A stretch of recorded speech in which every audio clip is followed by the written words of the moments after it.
আমার মেজু মেয়েরে ধরাই না হাতরি প্রথম বান্ধিছে, এরপরে পাউডি বান্ধিছে, এরপরে আম করে পিচ্চা বান্ধিয়া হেরে দশে 3 জনে বান্ধা মনে কোনো একটা সাদা চাদর আছিল, ওই চাদরটা এটা দেখের মুখটারে ডাকতে দিচ্ছি।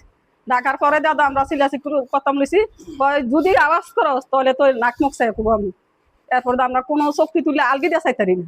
এরপরে ডয়ার 3টা খুললা দেয়া যে কিছু ফানা নিচে দেয়া খেতা একটা আসছিল পাতলা, যারা দিছে টেয়ার বান্ধিল করে আসছে পরে দিয়ে গেঞ্জির মিদিয়ে দিকে লইতে আসছে। লইয়ার পরে আনাইছে আমার আম্মারে, কত কি লগে কি আছে দে। তা আমার আম্মাই দেখো আমি হস করেছি, আমার ধরে না আমি দেবো। এরপরও গলার মধ্যে টান দিয়ে আছে, খুলে লাইছি। খুলে লওয়ার পরে দেয় হ্যাঁ টান দিয়া মনে কোনো এক সাইডে হারাইছিল, এন থেকে খাবার লইয়া পরে দেয় আবার অস্বীকার করে আমরা নেই না সেন্ডা।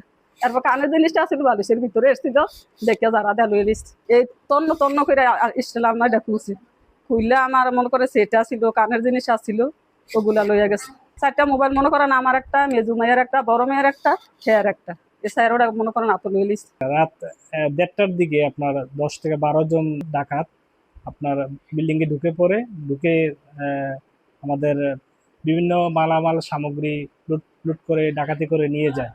এর ভিতরে প্রায় 4 ভরির মতো স্বর্ণ ছিল, 5,20,000 টাকার মতো আপনার ক্যাশ টাকা ছিল। তো আমাদের খুব কাছে পুলিশ পহরা আছে, কিন্তু আসলে পুলিশের কোনো প্রোটেকশন আমরা পাই নাই। এই চুরি ডাকাতির বিষয়ে খুব কঠোর পদক্ষেপ নেয় এবং দেশের মানুষ যাতে শান্তি শৃঙ্খলায় থাকতে পারে।